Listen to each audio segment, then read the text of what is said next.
All right. Well, hello, everyone. Thank you. I'm going to put on comments right here just in case anyone feels like chiming in and saying hello to myself. Again, my name is JP Warren, the principal. I changed it to principal this week of Connection Crew. School is starting up, so principal, it's a hot time for principals right now. I'm not your principal, I'm your principal. All right. So it's a different animal. So, got to give a shout out to a couple things. Go check out Connection Crew for help for brand promotion, brand awareness, content creation, as well as outsourced business development and facilitating the unique and intimate networking events. Because I think that's important because we're about to bring that up right now. Kind of the overall feel of how OTC and NAPE was. What else? Check out the Energy Crew podcast. Just released one today with David Wantuck, the drilling manager of Diamondback Energy, which is a great conversation. And I think that's kind of all the plugs I have. Joe, you wanna chime in? Okay, I'm sorry. I need to introduce Joe real quick. Joe Sinnott, which this is the first time I've gotten his last name correctly. True. And that's what I do. Usually, like if I know the last name and I don't want to butcher it, I'll think of what not to say, and I'll say that. Mm-hmm. That's my move. I invented that. So anyway, Joe, you're in from? Pittsburgh, Pennsylvania. Okay. Came down Monday, full week of OTC and NAPE, and here we are on day 4 of my journey in the South. Well, let's talk about that. So real quick, who are you with? And kind of what do you do? And then let's kind of get into kind of, we'll start it off. Sure. So the company name is Witting Partners. Witting Partners. And what that is a forum for me to provide executive coaching to the oil and gas industry. Okay. So it's leadership development, coaching, training, workshops, keynotes, but it's all energy specific, it's energy focused, it's energy themed. And my target is leaders within the oil and gas industry. And so the cool part about Joe, I had him on a previous podcast that I had, his background is oil and gas. I mean, he was an engineer, drilling, production, completion. I mean, engineer who about 2 years ago decided to go down the executive coach road, and I was pretty blown away because I learned what an executive coach was during the podcast. Because before I thought it was just kind of, someone that comes in and talks to the C-suite about how to communicate to this. I'm sure that's part of it, but and I thank you because during this whole process of starting a Connection Crew, Joe was kind enough where he helped out and provided a lot of guidance, and it was kind of cool seeing that. I guess you put teaching me and coaching me and guiding me about certain things that I didn't even think about. So thank you for that. So we're here at NAPE. We're live. We're enjoying some old fashions with TX bourbon. Delicious. Cheers, buddy. Future sponsor of Energy Crew. You don't get TX bourbon up in Pittsburgh, do you? We do not. We have our own brew up there. Just can't cross state lines. Okay, I'll bet so. So I've referred to you as the. So you're down here for OTC and NAPE, right? Mm-hmm. And you're getting a feel of it, trying to obviously make some connections, make some conversations happen, and we're going to get into that. But I dubbed you as the Ted Lasso of the oil and gas industry. And the funny part is, though, I'm going to call you out right now. He says, I've heard that before, and thank you. But I've never seen Ted Lasso. And so I communicated to Joe, look, Ted Lasso was a guy that went over to England, football coach went over to England, who didn't know anything about soccer, but he was able to build a team. Whether he knew the fundamentals of the sport or not, he was able to build a team. And so I just think how you can associate your skills and knowledge to a lot of disciplines. That's why you're the Ted Lasso. But talk to me a little bit more about that name, Ted Lasso. Do you like that nickname? I think it's a good conversation starter because it gets you going about, well, what is coaching, right? I mean, in his case, coaching wasn't knowing everything about the sport of soccer, or when you were over there, football, of course. But, his ability to connect with people, to ask the right questions, it's the people, right? I mean, that's the theme of the show, and what he does is it's that. It wasn't about wins and everything early on. It's about establishing a foundation. That's right. And you don't have to be a subject matter expert to do that. So I like that because, again, it resonates with people. They understand. They kind of get it. But on the flip side, to your point, I do have a focus. I do have an expertise. It is oil and gas. So at the same time, I'm not focused on helping everybody and anybody. I'm focused on one specific industry. So that is one distinction between, I would say, me and Ted Lasso. So it's a conversation starter, but I think it doesn't tell the full story, at least selfishly, of So you're of Ted my Lasso focus. 2.0 pretty much. There you go. We There can you go go. with I'll that. take Now that. we're good. Well, what is You finally learned how to pronounce my last name, or you're going to give me a new name. So this is good. That's okay. You know what? though. I got it right once. I'm gonna bless you with a new name. So, what is an executive coach doing at NAPE and OTC? When it's primarily service providers, operators. NAPE is a lot of prospectors and investors. Where do you? Why are you here? That is a good question. Thank you. And a common question. And I had to answer that, for my wife, of course, before committing to come down to Houston and leaving her home with 4 kids. So, Right. So I'm well versed in that. But no, it's conversations. It's obviously it's meeting people that I've connected with over the last year and a half that I haven't seen in person, who are flooding into Houston or already here. That's a big piece of it. But I mean, the day to day is asking questions. It's communicating. It's listening to. It's not just what's going on. I mean, that's fun. I like geeking out over at OTC and getting a feel for new technologies and things like that. But it's really about hearing, all right, well, what are the challenges that they're facing? What are the themes? What are the struggles? Because that helps me when I'm working with customers, clients. Well, how does that help you? Well, because part of what I do is it's connecting, say, seemingly disparate things, right? People might have a specific problem that they're faced with, but what's the best thing you could do is find an analog to that. Yeah. And here I am getting analogs, right? I mean, you're having conversations, you're picking up those themes so that when somebody that I'm working with who's trying to work through a problem is describing it, say, hey, you know what? You can obviously, from an anonymous standpoint, share what I've heard from others. I'm listening. And, how they've worked through things or the struggles that they're having. So, it's the same things over and over again, but I'm amassing, my knowledge base always about, again, coming back to Ted Lasso, the human interactions, the current struggles, the current things that are being seen in our industry that impact talent, impact the bottom line, impact morale, impact engagement, all those types of things. So it's a fantastic opportunity for me to have that. I guess one final note is, again, this is, I think it's probably common sense, but I can draw a lot more out of an individual by having a nice, normal human conversation that's not transactional. Nobody, we're not, again, I'm not looking to sell things. I'm not looking to buy things. And we know that. But, that lets people's guard down a little bit. There's no agenda. It's real. And, you don't get that when you're sitting in Pittsburgh and you're communicating with somebody on LinkedIn remotely for the first time, especially. Right. We've deepened our relationship now that we've been able to see each other in Houston, and it makes a difference, right? Yeah. So, long-winded answer, but it's talking, it's communicating with people, and it's most importantly listening to what they, what's going on. I can only imagine right now, obviously, the industry, the current state that we're in, and all that stuff. So it's not the normal challenges and struggles that everyday professionals are dealing with. There's a lot of stuff that's internal, a lot of stuff that's external, a lot of stuff that's out of our control. Unfortunately, that's out of our control. Yeah.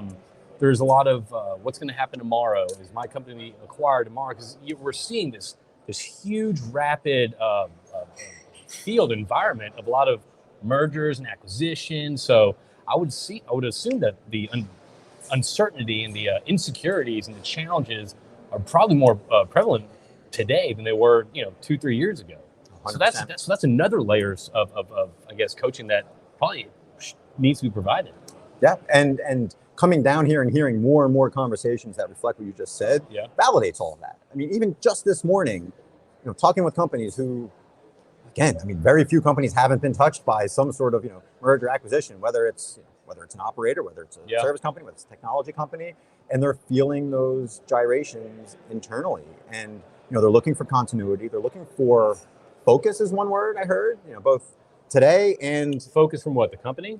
Focus of the individuals within the company and what they're supposed to be working on, because as things change and as the identity of the company changes, there's a lot of confusion, right? The leaders at the top might think they have a nice, clear, well-packaged message about, if they're shifting directions, or if they just acquired a company, they're one big happy family now. They might think that that's all solidified. But when you start going down multiple levels, especially with some bigger companies, so again, speaking with some global companies where you have a global vision, you might think, you think of company X or Y in your head, this is it, it's very clear. But internally, it's not. And why would it be? You've got people across different continents, different personalities. Yeah, I mean, even in Houston, there's probably 7 or 8 different offices. That's it. So what you have is, I don't want to say a lack of focus, but you have people focusing on different things, and it slows things down, right? It costs money. it hurts engagement. So to your point, people aren't just anxious about losing their jobs, really at any level. People don't want to engage. You're finding people that's a big piece of it. You're finding people that don't want to stick their neck out or be noticed or be seen because it's, hey, if I don't make any disruption, I should be fine. I should survive whatever might happen or might not happen tomorrow. That's it. So through the conversations this week that I'm having, again, amassing these themes so that when I'm engaged with somebody who's willing to start opening up within a company, I'm working with somebody. I can say, look, this is common. This is not this is not a unique problem that you have, and again, that helps, I think, disarm them and maybe boost their confidence that we can work through this. We can this, even if we continue consolidating and going through gyrations, it doesn't have to be as painful as maybe it was.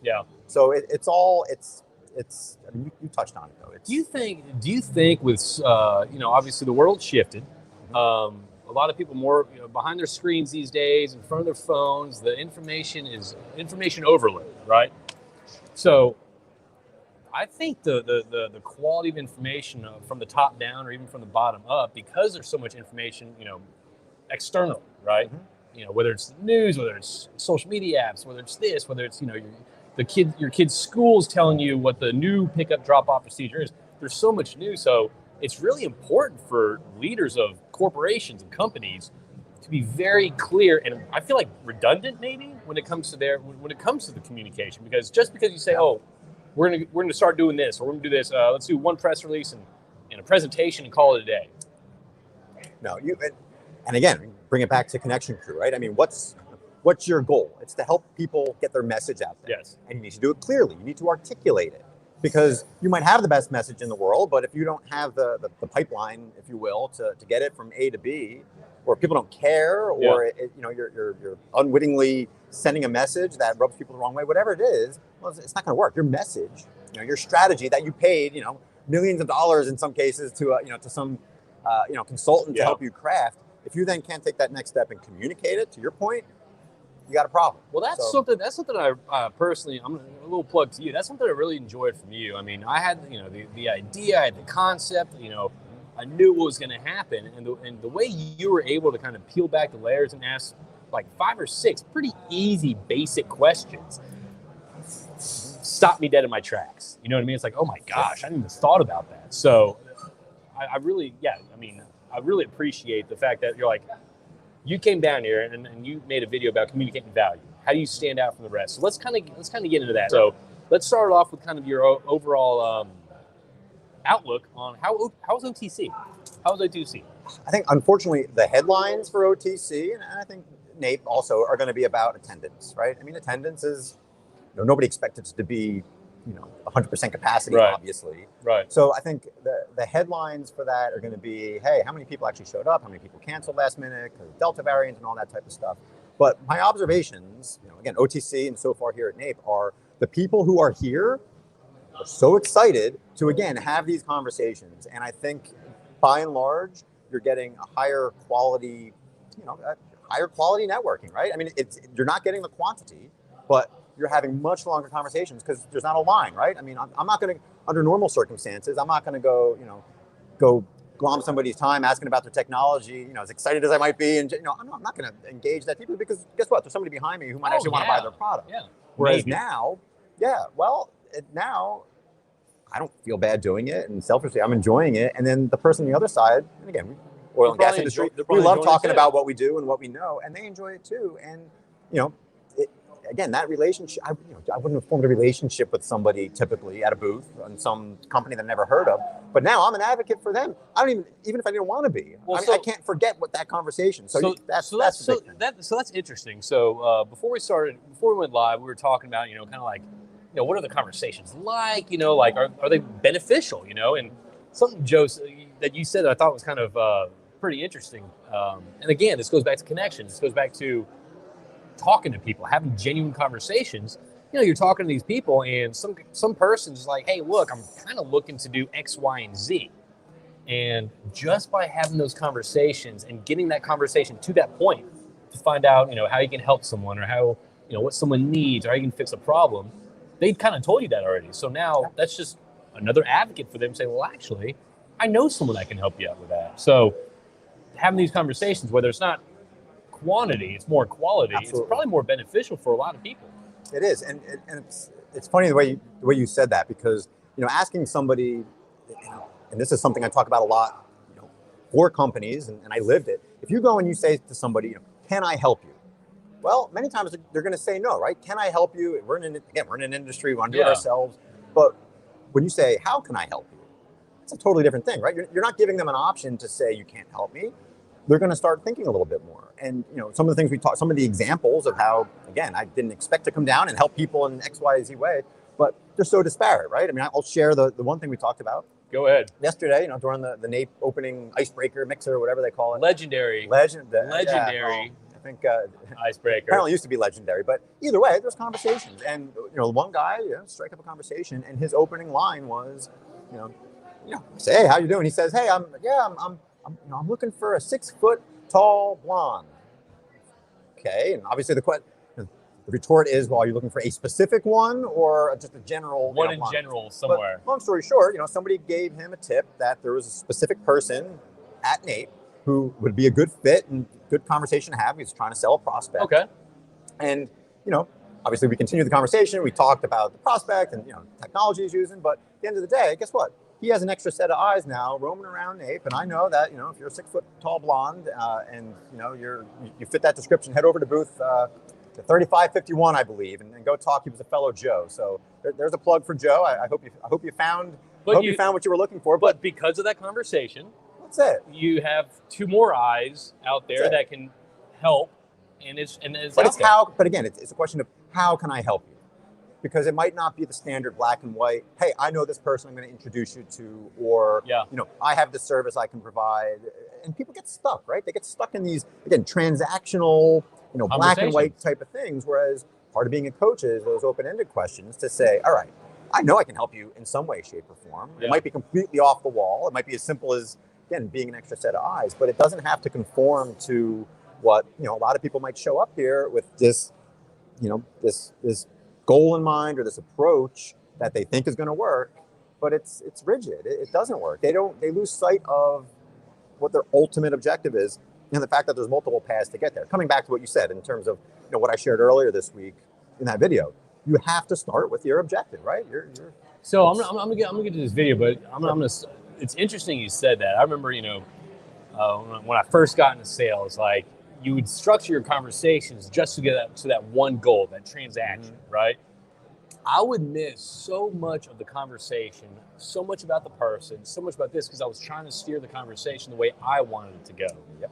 And it never went the way that it never went. It was never really a good quality conversation. You know what I mean? And we have Lord Bailey Midkiff saying, great point on open-ended. I mean, that's true. I mean, ask it. You ask yes or no questions. It's not going to really get you in. But I remember, like, you start structuring your conversation. I want this transaction. I want this transaction. And you're thinking about that so much, you start getting frustrated. You're like, okay, well, they're talking about Christmas. I'm going to try to, segue it back to conductor, whatever that is. So it's not about the transaction. It's about kind of learning more about the person, what they're dealing with.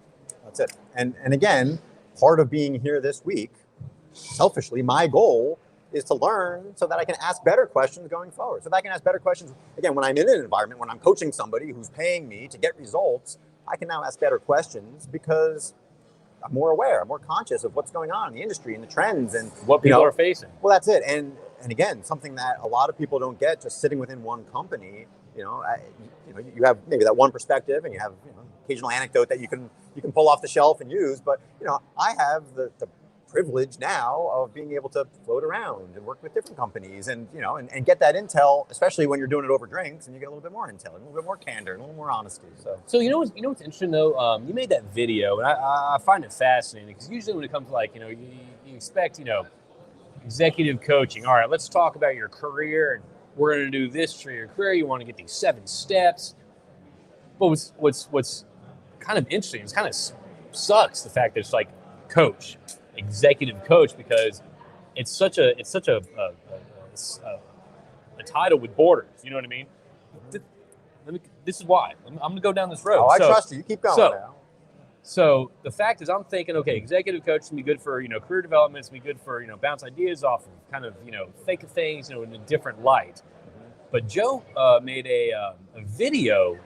I think it was addressed towards prospectors and investors, like about communicating your message. So the executive coach isn't just there to tell you kind of how to get the next promotion or something like that. It's he provided like a 10-minute video on how to clearly and effectively communicate your message. So number one, you're not wasting their time. Number two, you stand out from 17 other people or 20 other people or 100 other people that are trying to achieve the same result that you are. So I really liked it. So the fact that you're able to kind of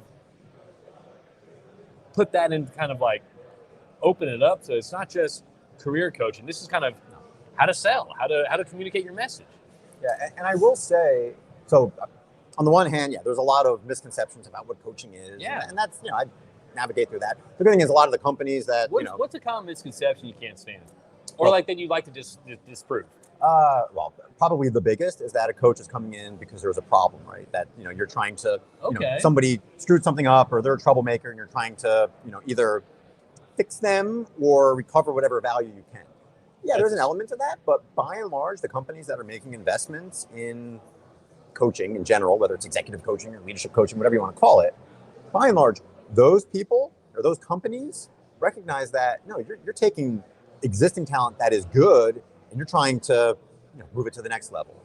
So, and again, I think the feelings of people who say, hey, we're gonna give you an executive coach or we're gonna give you a coach. I would think like, oh, I'm not doing a good job. Correct, but that is changing, and almost I shared this last night with somebody.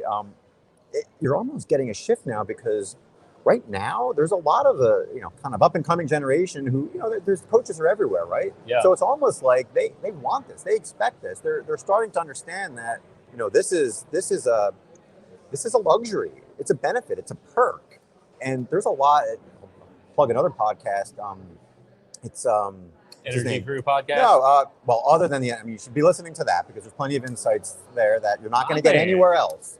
But after you go through all of the Energy Crew podcasts, and you can go back to your former life and you catch up on all 103 of your former podcasts around the Rotary.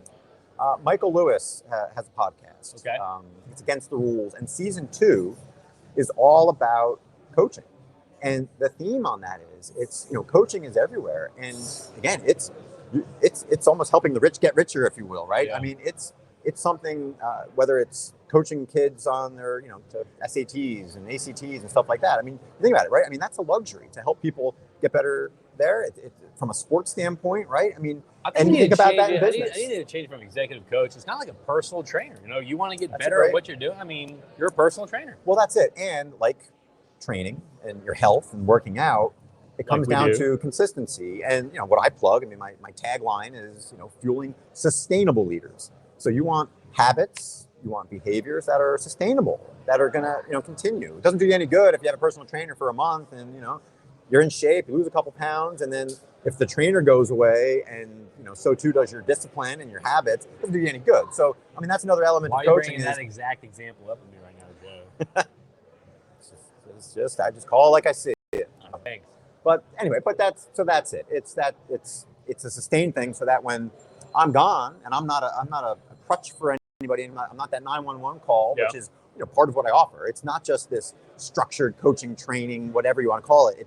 It's more the on-demand piece that really adds value, right? It's people who, instead of getting stuck on some decision, and we can have a 10-minute call, I'll ask a couple of those dumb questions, those open-ended questions, and they figure it out. Because guess what? I'm dealing with smart people. I don't. One of the prerequisites I have is that you're halfway intelligent and you're smart, and you can connect things together. Which is why I was happy to work with you, because I know you met that. Kind of felt that was kind of a little bogus statement. The fact that he did help me out. I'm not one of the intelligent ones out there, but thanks. But that's it. So people, smart people who typically have resources, who have knowledge, and it's just a matter of extracting out that knowledge and doing it, so they can move on, so they're not stuck. That's what coaching is. That's why I'm not coming in and telling people what to do. I'm not gonna not offer a suggestion if it's blatant, but by and large, I'm not getting paid to give you the roadmap. Yeah. No. I'm going to help you sustainable. see what the options are and pick the best one, but that's a different animal. So what kind of I guess what kind of themes of conversations are you finding here at NAPE and OTC that are kind of sticking out with you, and that I guess that you're going to kind of take home with you and kind of chew on and digest with? Yeah, well, I mean, the first one we already talked about, which is, again, some of the impact of the identity crises and lack of focus, and things are changing and things are in flux, and they're getting mixed messages. That's probably the biggest theme. The second one, probably more, say, specific, is all the green stuff, right? It's the energy transition. Okay. It's how these companies are marketing themselves, and again, having candid conversations with people, especially when there's a drink involved, who are calling out the hypocrisy that people see internally for some of these companies that are green. This is their messaging, but they're doing things that are completely counter to that. Well, that's what DRW said. David Ramsden Wood on the first Energy Crew podcast. It's, and he gave a speech at the Petroleum Club of Houston at the Sipes launch. He said, these companies say they're doing this. Mm-hmm. You start peeling back the layer a little bit. That's not actually what's going on. That's not what's motivating and driving their decisions. Yeah, that's it. And the problem with that is, that's one specific thing, and we can talk for hours about greenwashing and things like that. But I think more importantly is it erodes trust, right? It erodes, people get confused. People, now the next big initiative that comes along, and it could be something, like diversity and inclusion. It's a big, it's a big piece of a lot of companies right now. Yeah. But again, if you get to the point where the companies are talking about it, they're putting investments, they have all this nice polished stuff, but again, people are seeing, the actual actions of the leaders within the company that are counter to that. Again, it erodes trust, it erodes engagement, and in this, day and age where talent is important, you want to retain your talent. Once that trust is gone. Well, talent and trust, is important. I Absolutely. think, there's not a lot of trust in people out there right now. So I think having that trust, having those conversations, having those relationships is crucial. Yeah, absolutely. So what else are you seeing right now in NAPE? How's the networking advance? How's the vibe? Is it pessimistic? Is it optimistic? What are you getting? I think there is more optimism than pessimism. Oh, really? And again, I think it's because people, everybody, it's the same thing, right? It's just like, 2020 stunk or whatever. So I think it's, there's some hope there, but it's not misguided hope. I think obviously people see commodity prices, I call it cautious hope. Yeah. And I think, even though right now, I think, let's say oil is at its lowest point in 3 months, but it's $66. People, it's, if that's going to be the floor, the optimism is, well, it's only going to go up from there. And we weathered negative prices and all that stuff last year, obviously. So I think it's rooted in the fact that, look, we don't have to go down a political path, but even the enemies, if you will, of oil and gas, the actions that they're taking are unwittingly helping the oil and gas industry. So it's almost like we're in a win-win because people need us. People are going to continue to need us. And whether they, realize it or not, we're not going anywhere. And I think I know that, know that, but what sucks is the capital's not here. Like we just have such a bad. So that's it. Yeah. So if you're talking about optimism in that realm, that's it. That is a different animal. I know. Sorry. But in terms of just in general, do we have a place? Are we going to, if we can stick to it and figure things out, are we going to be okay? Yeah. Yes. It's overwhelming, when you talk to people. So there's not a lot of doom and gloom in the conversations that I've had this week, despite the attendance, despite the heat, being in Houston in August, but it is positive, and again, maybe that's masked by the fact that people are just happy to open up and have conversations and whatnot. But and I hate in the world that I'm in, it's easy to shift towards the negative, right? Having lunch with somebody today, they were quick to talk about all these cancerous people and cancerous leaders, and it's always easier to shift the conversation to the negative. Yeah. So but coming back to the role of coaching, right? It doesn't have to just be fixing the negative. It can also be taking a company that is doing things right and becoming more sustainable, ensuring that they can continue doing it right for years, and their people can. So it's. I have to toe the line sometimes and not be, again, too negative, but that's also what gets people's attention, right? Yeah. Hit them in their pain point. That's rule number one, right? Connection crew. You're not just, you're not just coming in all flowery. No, when people feel stuck, they feel like they can't get noticed, they can't get their message out. They can't get in front of people. They're starting something new and they don't have connections in a given city or in this industry or whatever the case is. They feel stuck. It's a good product, and you identify that, and then you quickly flip it to a positive and say, look, come work with JP Warren. He can help you make those connections. Yeah. He can help you get your message out. He can do it effectively, so you're not stuck. It's the same thing I preach. Joe, you're so right about that. Anything else I need to say about JP Warren? That's kind of He's it. also, from a media standpoint, I mean, your ability to ask questions. I mean, let's talk about you for a bit. I mean, Okay. you've been doing these podcasts. I know, and I think you mentioned DRW earlier. So David Ramsden Wood has been very clear about his podcast and how he has become a better question asker and a better listener through that. And I've seen the same thing with you, right? I mean, from the early days of Around the Road, and you're open about this too. I was reading 5 well, questions. that's it, and you don't do that. And that's the same thing here, at NAPE and earlier in the week at OTC. Like we said, you don't have a script. You go in there and you have normal human conversations. You make the time for those conversations, which again, the lack of attendees has facilitated. And guess what? You're going to get to your ultimate destination. But the quality of the conversations, because the quantity is not there, is 100%. It's deep. It's good. Awesome. And again, people recognize that. It's easy to go doom and gloom and say, hey, nobody's here. I paid for this booth and nobody's here. But again, I mean, you can go hire a marketing person for X number of dollars, or you can have a deep conversation with some random person like me who now might know knows this more person, help about this person. I probably know more about that company than half of their marketing people. I mean, that's a bit of an exaggeration, but so. So what else about OTC and NAPE? Because then I want to talk about your time in Houston, Texas. What else you got about? I think we had 3 things to talk about. I think we covered either 2.5 or 4. I don't know. Did we get all 3? Somewhere, I think we did. I think we weaved through the main things that I've heard and seen and experienced. Man, so. I thought those 6 or 7 sentences you brought up about Connection Crew were so right and spot on. So I have to echo that from you. So, how's your experience been in Houston? It's good. It's hot. There's no doubt about that. So we tagged up for margaritas and some fajitas at El Tiempo on Monday, I believe, right? That's correct. And then it was storming after that. It was storming. Brutal. So El Tiempo is good for you. El Tiempo is good. El Tiempo has always been good in my visits to Houston. Okay. So it's consistent. There's a nice there's something to be said for that. You know what you're getting. So quality food and quality service, as we experienced there, as they helped coach me through some major decisions that I had to make about bringing dinner for my next taking somebody's house. There was a lot there, so it was a good example of. So where else have you dined around? Any good restaurants you want to throw out? Or not? No hole in the wall. I hear there's 1 or 2 Papa Doughs around here, so had Papa Doughs for lunch with somebody there. Papa Doughs. Okay. So I feel like we could have done better I feel like we could have done better. There's but no doubt. Okay. That's okay. But again, I am not here to dine and to fully experience Houston. I'm here to meet with people. All about. So whatever. Look, there's not much to do in Houston besides eat and drink. And sweat. That's the other thing. And sweat. So that's it's like Top Gun here. You're always like sweating no matter what. It's Top Gun. That's what you get. But I'm glad it's authentic. I would hate if I came down to Houston and it was just moderate temperatures and things were comfortable, and if I walked outside, again, I wasn't drenched by the time I got to my destination. That's Houston. That's all I have to report. So we got Jared. I feel bad, Jared. I think it's a Simone right there. He said he was at an OTC on Tuesday. He noticed a much lower turnout than other. You got to apologize. I'm reading from my phone right now.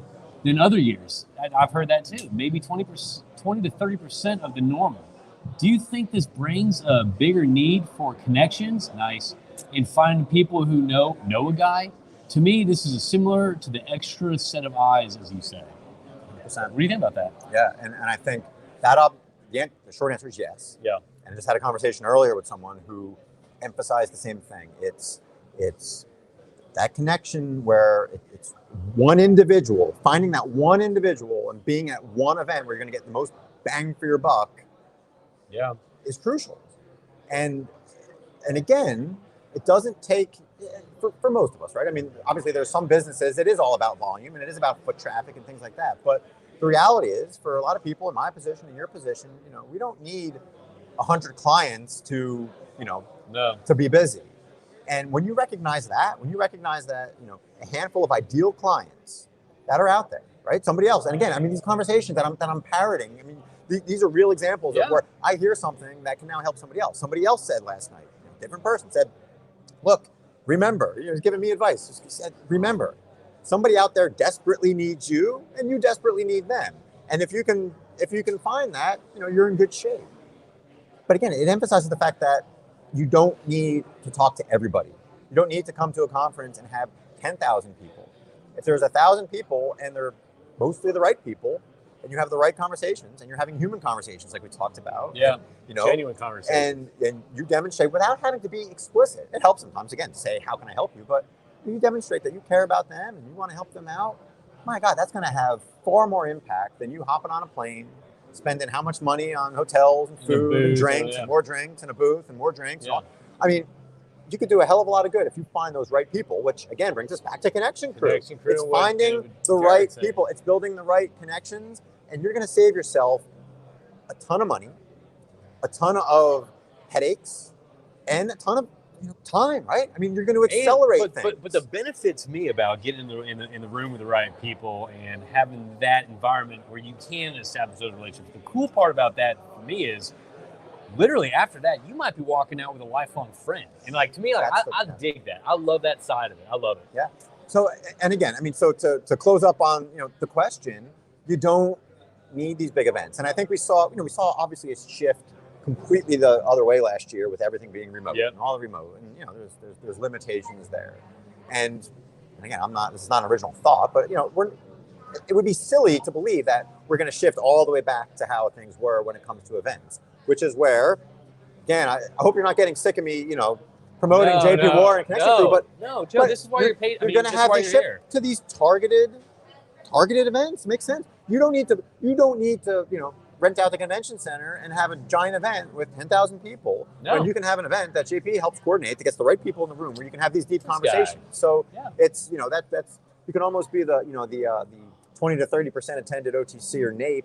You can bring that to a room anywhere and get a heck of a lot more value than again, trying to put on your own. Well, that's what Susan Forrester was bringing up too. I mean, it's just the boutique, intimate, unique network events that puts you in the room with the right people, that allows for genuine conversations to be made, that allow for relationships to be built.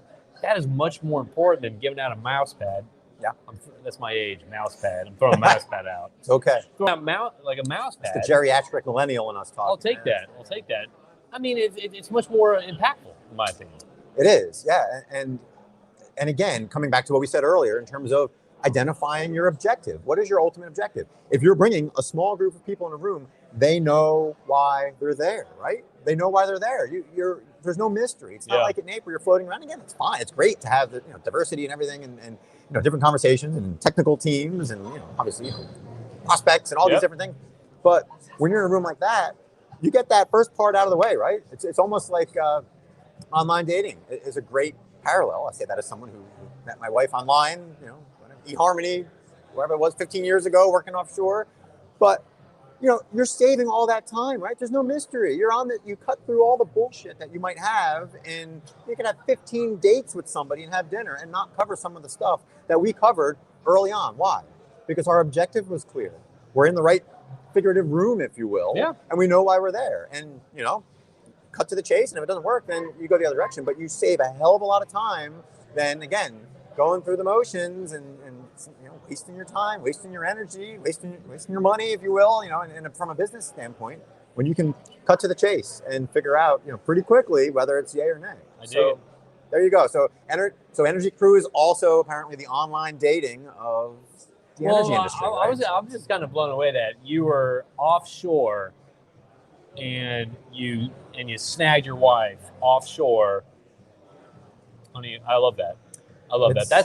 That's new school oil field. If I'm that's it again. That's some of the old school millennial where now it's commonplace. Everybody's meeting online, whereas me it was like, I don't know, this seems kind of weird, but I'm spending most of my life 200 miles from the nearest female. Why don't I give it a shot? So okay, let's correlate that real quick. So previously everyone would meet in a different way. Then it started changing online.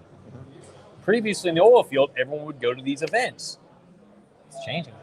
Exactly. But you know what the common theme is? We already talked about it. This isn't a quiz. I'll give you a moment if you want to think about it. You have to find the right person to settle down with. That's your objective. But the way to do that is communication. So it all comes back to your message. And again, being able to articulate your message and the experience of being offshore where, I mean, even phone calls, you know, Oh, yeah. and it was actually, it was crazy early on. You had to wait. It was one emails. phone. It was long. And again, you've gotten emails from me, you know, I can He's type. a wordsmith.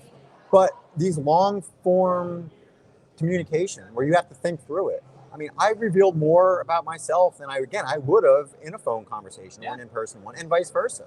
So we got this level of depth because of the way that we were communicating, so that, you know, eventually when we finally did, you know, meet in person, you have that Foundation. understanding. Yeah. And that's not to say that, again, we couldn't have met, and I could have been a serial killer, and, you know, we would have probably went our separate ways or whatever. But fortunately, I wasn't, and I assume it worked out. We got, so. But the moral of the story is, it was communication, right? Yes. And it was that long form written communication. You mentioned Stephen Forrester earlier. I think he would applaud the use of written communication to find a wife, find a business partner, whatever it is.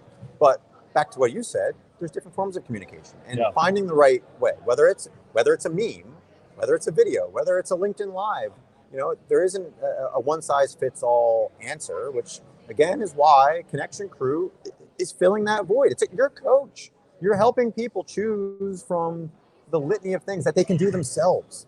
That's the thing. Like, I mean, it's the same with coaching, right? How many leadership books are out there? Oh, How many? I mean, 13,000 LinkedIn learnings you can go into. I mean, yeah, you can do all this stuff yourself alone. But, you know, if you're a busy executive or a mid-level manager who's, you know, in many cases even busier, you don't have time to do it yourself. You want somebody that can quickly help guide you, push you in the right direction, and then get on with your life, so that you don't have to become have a doctorate in leadership development. So that's it. It's just this, ninja. One HR. I'm talking with one HR person. She's talking about all the ninja stuff that she has to do and fight fires. But it's the same thing. I mean, a coach in many ways is a ninja. Help you, ideally help fight fires before they even pop up. So that's it. But ninjas actually don't fight forest fires. Firefighters do. But I know what you're saying. So really quick, if you can generate some sort of. I know. I'm just joking. Well, hey, Joe, you got anything else for everyone out there right now? So everyone, this is Joe Sinnott. You can find him on LinkedIn. Obviously, I think he's been down here. I think he was on Jason's Beast with Matthew. Yeah, Matt Hill there. Matt Hill. Floating around.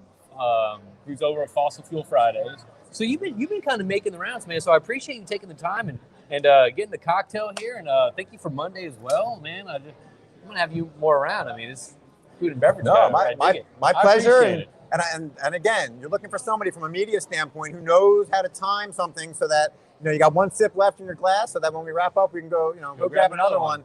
I mean, that's the attention to detail that you're getting with my man JP over here. So. Joe helped me out big time, unrequested. I mean, it's just one of those things. He just kind of reached out and helped out. And so anyway, highly recommend everyone connecting with Joe, and everyone, thank you for tuning in right now. We have Austin Lewis saying, obviously being transparent is important. And he said that he's heard the same thing about the attendance at OTC and NAPE. So we're all hearing it. And everyone, I want to thank y'all for tuning in. Joe, thank you for taking time out of your day. And let's go start networking. Let's go start having some good conversations. Sounds good, man. Thanks a lot. Appreciate it, brother.